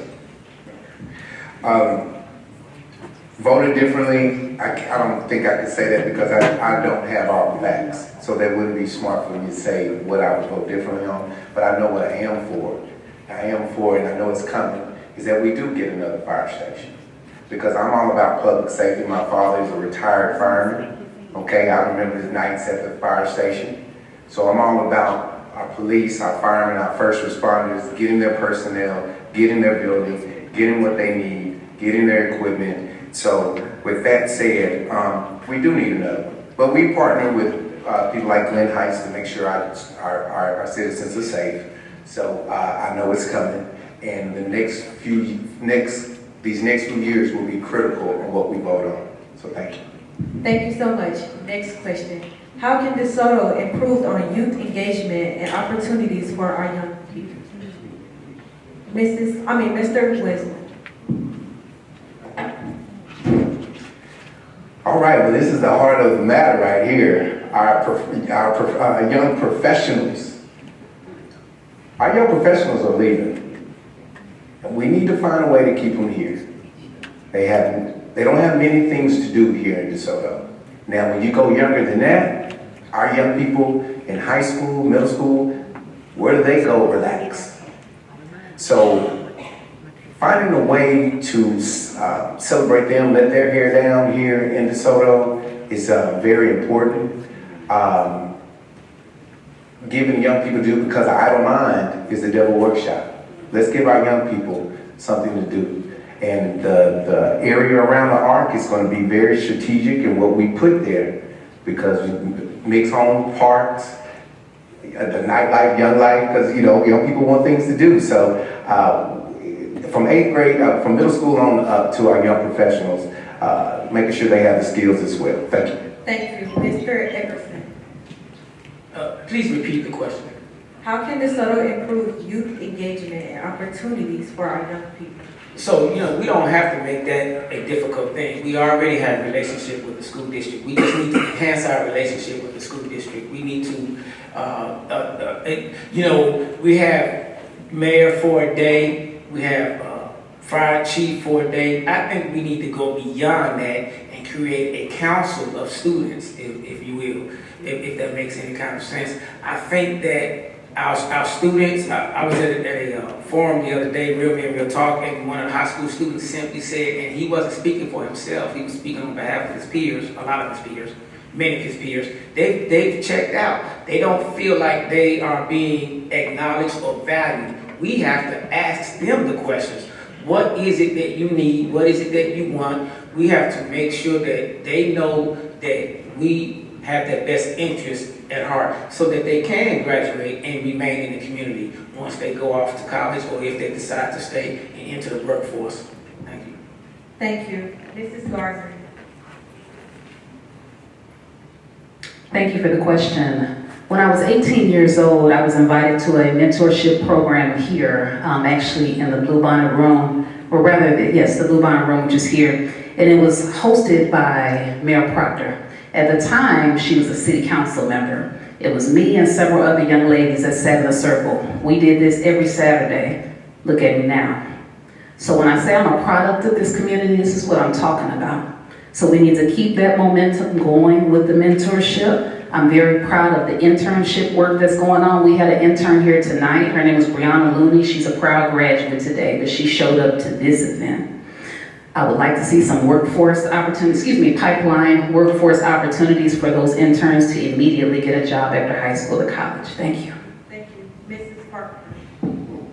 Thank you for the question. I actually believe that we could enhance the actual mayor for a day, fire chief for a day, city manager for a day, and actually go citywide. I believe that there should be opportunities for youth to understand how the entirety of city government works, as well as also maybe coupling with some of the businesses in the community so that these businesses that need help would also be able to have some interns and people will actually gain some skills instead of them sitting at home. Because I'm in agreement, an idle hand is a devil's workshop. And I believe if we get them out in the community, we not only provide them with skills, but we also get them ready for the workforce.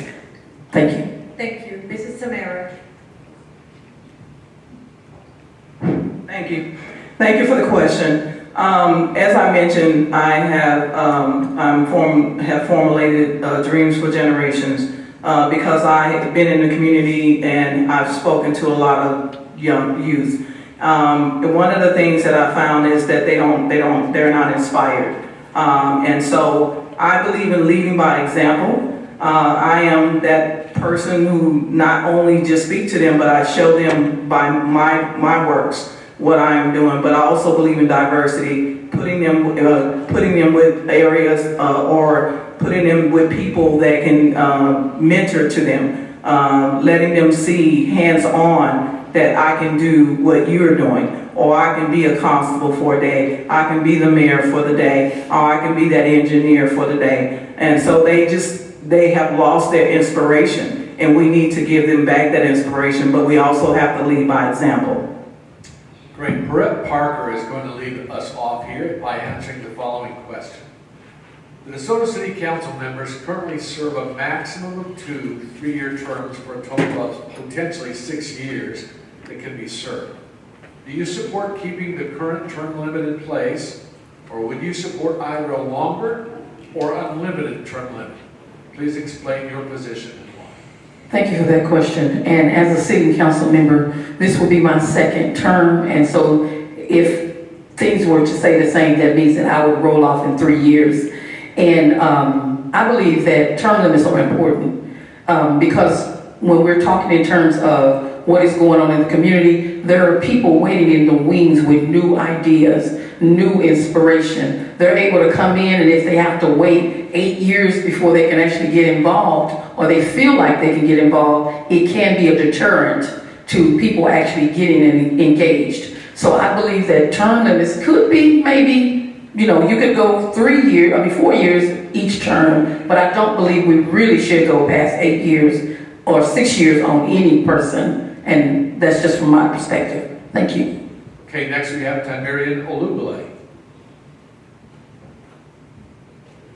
Thank you again for the question. I totally agree with term limits. The reason being is I have this philosophy. One, I'm an athlete. And so just like an athlete, you have a relay team. And on that relay team, you have 4 people who are shooting for the same common goal. But not everybody is running the race at the same pace. And so therefore, I feel like you have to have that runner or the last leg person who can bring it home. And with term limits for those people who will have a different perspective can come in and they can carry the baton over the finish line.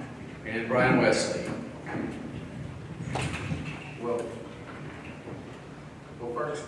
First of all, this choice is for the people. But is 6 years enough? If I look at the surrounding cities, they don't have term limits, and they get things done. I'm a competitor too. Beat me. If you think that I'm not doing my job, and you think that I'm not doing what I said I was going to do, challenge me. Thank you. And Dr. Korgardner. Thank you. The current term limits is not too short. It's not too long. I think it's the perfect amount of time to get the job done, and it presents an opportunity to others, as well. It's a great segue into becoming a mayor. We've seen it happen in this community over and over again. I don't have anything negative to say about the current term limits. Thank you. And finally, David Edgerson. Thank you. I agree with most of my colleagues, and I think it's important to have term limits because that gives you an opportunity to have new, innovative perspectives. And also, as was mentioned earlier, if there were no term limits, some of the younger people who have a desire to run or who have a desire to serve may feel like they don't have an opportunity. We press upon citizens to get involved, to run for office, to make a difference in your community. But if we have term limits where there's no way for them to even get involved in the process other than being a citizen that's involved, but they want to help make policy, term limits is a bad deal for them. So I support term limits. Thank you so much. Next question. Ms. Gardner, you will be going first. If elected, what would success look like for our local economy by the end of your term? So, thank you for the question. When I was sitting in the doctor's office here in DeSoto, that doctor wasn't from DeSoto. One thing she said to me was, well, I love this city, Cora, because it's a city on a hill. And I'm like, oh, now that you put it that way, it is. And so I want to continue making that forward progress to get us exactly where we need to be. That focus, like I said, on the responsible economic development, really seeing through the Hampton Road project and all that it's created to be, and every other development that will move the work forward. Also want to see the next generation of leaders really step up to the plate, and that's another reason why I'm running. Thank you. Thank you. Mr. Emerson. So after serving on the council, a healthy economic city would look like, first of all, our fund balance will remain healthy just like it is now. There will be no mismanagement of funds. There will be fiscal accountability and accountable to the people, accountable to the taxpayers. Citizens would know how their tax dollars are being spent.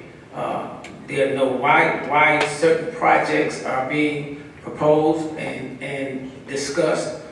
Citizens should have input. The tax rate will be competitive with our surrounding cities in that we're not the largest tax rate in the surrounding area.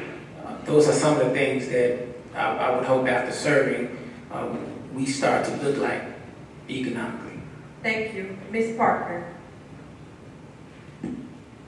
Thank you. I believe that at the end of my term, I would like to see a DeSoto that has grown responsibly, that they have not overspent in ways that would take us in a way that we couldn't get the right businesses into the city of DeSoto. I would see a lot more public-private partnerships in DeSoto that are bringing in people, retail, and economic increases where we need the economic increases. We'll see a DeSoto where the arc and everything around it will be actually economically driving the rest of this city as well. So I believe that in 3 years, a lot more is going to happen, not just from how many people we have, but how much money is coming into the city of DeSoto. Thank you. Thank you. Ms. Tamara. Thank you for the question. Success for me, for the city of DeSoto will be not just DeSoto not being a place just where we live, but where we thrive, and I believe in that model wholeheartedly. And also, I believe that our parks, seeing people at the parks like they used to. I used to call DeSoto the Hamptons, but it hurts my heart when I leave DeSoto, like most of us do, and you hear the rumors of DeSoto being ghetto. That is not what we've been, and that's not what we're going to be. And so I want to see the community speak through DeSoto infrastructure and people feeling happy and heard, and by seeing things being built and the beauty of the parks being taken seriously and the safety of the parks as well. Community safety is the most forefront of our government and our city thriving. And until we take care of those things, we can't really call it successful. Thank you. Mr. Wisdom. I'm going to use a word that my last colleague just spoke about. She said thriving. I want to see a thriving young professional community. I want to see healthy eating choices. I want to see HEB. I want to see restaurants. I want to see new senior living communities. I want to see an A-rated school district. I want to see 2 years of reserve. I want to see DeSoto be a destination city where people come here and use their money. I want our medical district, our industrial park, I want those all to be thriving, and that's what I would like to see. Great, here's another question from our community, and they're concerned about affordable housing. Ms. Alubale, you'll start this answer. How would you address affordable housing in DeSoto, and what's your stance on the development of new multifamily housing in the area? I believe, thank you for the question again. I believe every city has the responsibility to serve their community. We have different levels of lifestyles, and so we have to do our part on affordable housing. However, I do believe that there are certain corridors that we need to pay attention to, and we need to build on those in those areas, making it a residential area. And so I do support the building of homes and affordable homes in certain corridors that need that attention. Great, and Ms. Parker. Thank you. I believe that when we use the word affordable, we really need to make sure that we are using it appropriately, because low income and affordable are two different words or two different phrases. And I would like for us to make sure that we are looking at what properties are actually going to be affordable. There are several options that are being presented to DeSoto as far as multi-family is concerned, and it depends on if we're talking about low income or affordable. Affordable meaning that a person can actually pay the rent, pay the mortgage and be able to live in the home. Low income is a little different, and that could not be something that I would support necessarily. Thank you. Mr. Wesley, you're next. I'm proud to say we shifted from a bedroom city. We shifted at the right time. So yes, we do need mixed housing. That's why I think it's critical. With the vacant land that we have now, we need to be smart. But again, this is the people's choice, because we're not just don't want to throw up anything. We're not throwing up anything cheap. It needs to be A-rated. It needs to look the part. So I'm for affordable housing, but strategic and smart with what we put on the vacant land that we have left. Thank you. Great. Next we have Mr. Edgerson. So likewise, I think everyone is not going to have a six-figure plus salary. We need to ask ourselves this question. Do we want to grow? As we grow, we're going to continue to have the diversity, and I think that's the beauty of DeSoto. We have a diverse population. No one is a throwaway. We should always make sure that we have not just affordable housing, but appropriate housing that's developed with A-rated housing. We need to make sure that we can develop, and it can be developed in inclusion zones. So not just a corridor where this is the part of town where all of the low-income people live. But if we have standards and we hold our developers' feet to the fire to build the type of housing that we would want to live in, I think that would be a good thing. Great. And finally, Dr. Gardner. Thank you. 6 years ago, I could afford my home. My home has doubled in value by 6 figures. So if something were to happen or I sold it, I wouldn't be able to buy it. I might even have to apply for affordable housing. So if you're asking, do I believe in the diversification of housing stock? The answer is yes. A recent Senate bill is allowing for zoning to increase mixed-use property development. That's a great thing. A lot of our young people who want to live in this community, they've told me they want the multi-use apartment that has the retail at the bottom. They want to see more of that in DeSoto. Thank you. Great. And this will be the last question before the candidates start their closing statements. We're going to start with you, Mr. Wesley. How would you involve the community in your decision-making so that the work you do reflects the will, concerns, and priorities of all citizens? That is a great question, and that is something that I'm going to do on the first day. I want to find a way to hear from the people. This is the people city. So you know what? I really don't have to come up with that answer, because the people will tell me how they want to meet. They're going to tell me where they want to meet, and they're going to tell me what time they want to meet. And they are the people that have been quiet are now speaking up. And I enjoy that. I need that. That's what you voted for me for. So that's what I'm going to do to make sure that you're heard and you get an understanding. In all your ways, get understanding. So I'm not trying to speak over you or belittle you. I'm speaking to you directly. And if you don't understand, keep asking questions. Thank you. Great. Dr. Gardner. Thank you for the question. As an educator, one of the things we do to get our citizens involved and our families, in that case, involved, if you don't call me, I'm coming to you. We will get in the car and do home visits. Has anyone heard of that? So even on the campaign trail right now, I'm doing a lot of home visits. That doesn't have to stop once elected. Yes, I would definitely avail myself for townhomes, for email correspondence, for phone calls, but I want to go a step further and actually come to you if there's a need for that. Thank you. Great. David Edgerson.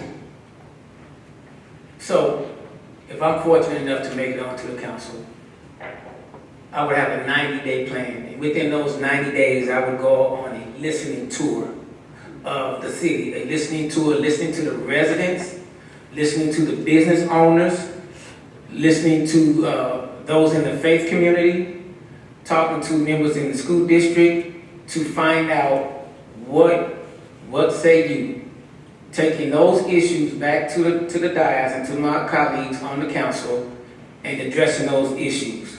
I think that it's really important that we stand by what we say we're going to do. If we say we're going to do a thing, then we need to do a thing.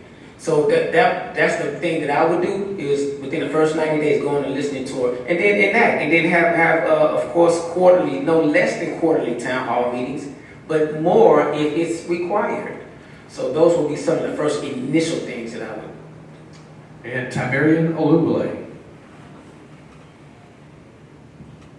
Thank you for that question. I am big on community engagement and community conversation. And I'm also big on one size does not fit all. So what I mean by that is you have, as I am now, going into the community and speaking to people, knocking on the doors and actually talking to them and asking them what it is they need, what it is they like to see happening in DeSoto. Well, that doesn't fit everybody either. So some town halls are great communication. Collaboration with some other, like the Chamber of Commerce is great communication. Online is great communication. So whatever it takes to make sure that the community that I serve is being spoken to, that is being talked to, that is being heard, that's what I'm going to do. I have a reputation for doing exactly what I say I'm going to do. Most of the time, if it's something that I didn't do, there was a reason behind it other than I just didn't do it.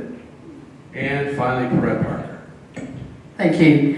And as a city council member, I actually speak with people all the time. I'm actually on my phone more than I care to admit. And I talk to people about not only their challenges, but any challenges that may be in the community that they may face at some point. And I'm constantly responding to my email. And just as recently as this past month, or 2 months back, I actually created a game day where I invited the community out. It was called El Monopoly, and it was an opportunity for the community to get to know not just me, but other people in the community. And then I also did Good Neighbor Day. I do it every year in September the 28th, because everybody needs to know their neighbors. My whole point as a council member is I have been elected by you, but I don't stand off from you. I am constantly in communication with you. That is my mantra: open communication, collaboration, and compassion for the people. Thank you. Now it's time for our closing statements. Each candidate will have 1 minute and 30 seconds. Candidate order is reversed from our opening statements. Mr. Wesley, you will start it off. Okay. Again, my name is Brian Wesley, and I'm going to ask you for your vote. Tonight, you've heard our answers to these questions. So now you have to make a decision. And if you vote for me, I would like to ask for you to, and you support and want to support me, and you think I did well, and I'm coming to your home to knock on your door soon. But I thank you for signing my sheet with your information. I'd like to come by and check your hand and put a door sign up or take a door sign. But also it costs money to run these campaigns. So I would ask for a donation as well. Because everything I said here tonight is me, is what I will do. Because you are the people that we work for. I'm your councilman. We will counsel with each other. We will counsel with you. Because you must be heard, and you must be informed, and you must have the transparency. So I'm asking for your vote tonight, and please meet me at the table so we can talk a little more. Thank you. Thank you. Mr. Eggerson. Well, first of all, thank you for this opportunity. You know, I'm not really supposed to be up here. You're looking at a high school dropout. I was pushed out of the system in high school because of some things that I was going through. I ended up having to graduate at an alternative high school. born and raised in the city of Chicago. But when I went to that alternative high school, I ended up graduating #1 in my class. So I'm the only one that I know who's a high school dropout in a class valedictorian. And that tells a story for me. I didn't understand it then, but I understood it later. And God put me in a position to help people. So when I helped kids throughout my career, starting at Carter High School as a substitute teacher, to becoming a teacher, principal, and at the height of my career, a director of special education, I share that with you to let you know that no one is a throwaway, and I want to fight for you, and I've been fighting my whole entire life. Like, I believe in transparency in government.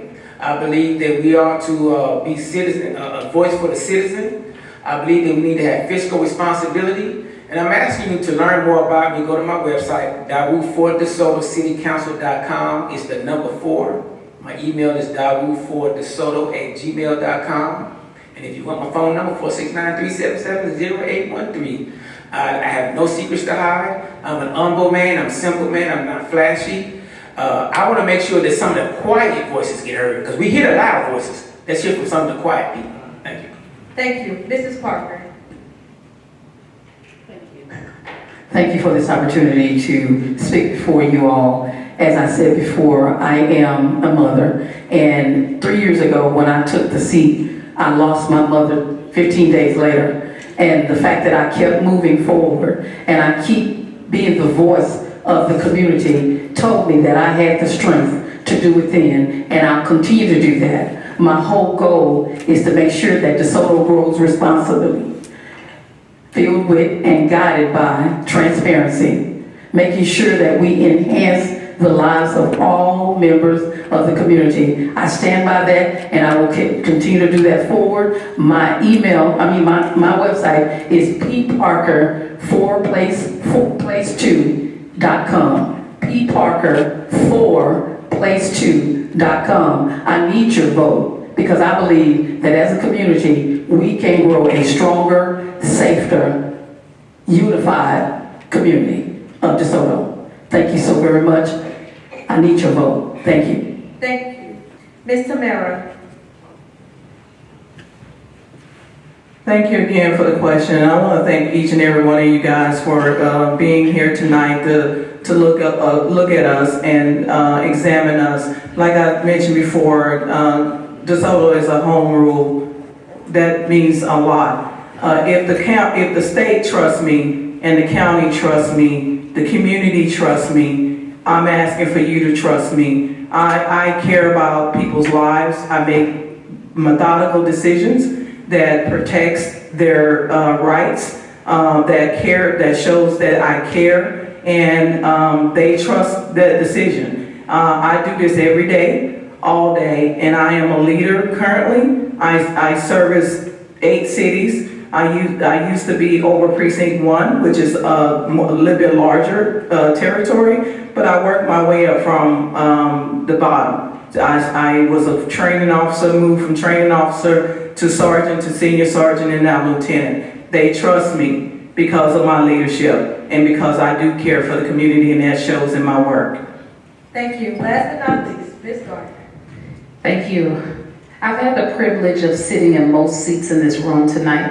I've sat in your seat as a citizen, taking the information in. I've sat in your seat as a moderator, serving this community, and now I'm sitting in this seat. I want to ask for your vote. I am humbly asking, because at 31 years old, I could be doing a lot of different things tonight, but I'm choosing to serve, and I always have. When there's a problem in my neighborhood, I fix it. When somebody's grass needs cutting, I go get my lawnmower out and I cut the grass. That's who I am as a person. I'm about fresh leadership. I'm about forward progress. This is about new beginnings. For me, this is where legacy meets purpose. I am Dr. Cora Garner.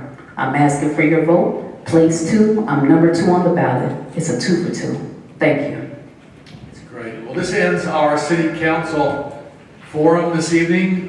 You can say a lot about the city of DeSoto, but when we've got these kind of leaders and these kind of young people, I think we're doing pretty well, don't you?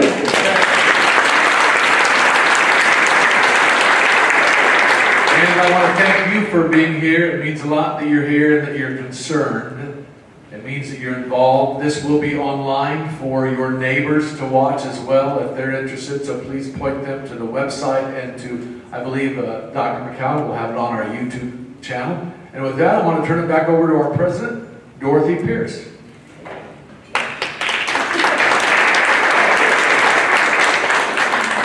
Again, I want to thank all of you for coming out. We're so glad for your support here. And let's give a hand to our candidates. I also want to thank our timekeeper. Yes. Our moderator. We're going to thank all of you tonight. I want to ask this question. How many of you are members of Concerned DeSoto Citizens? All y'all live here. Okay? See that? Well, we like to have you join us. There's a sign-up sheet over there. Please join us. Our dues is $60 a year for the family. And we often just discuss things that go on in our community and things that pertain to you. So we would love to have your membership. We would love to have you come and join us second Saturday morning, the library annex room at 10 o'clock. I hope to see some of these smiling faces there. Okay, so thank you again for coming out tonight. Remember that early voting begins April the 20th and runs through April the 28th. Election day is May the 2nd, 2026. I encourage all of you to vote. It's a very important election, and I hope you have a great evening. This concludes our program.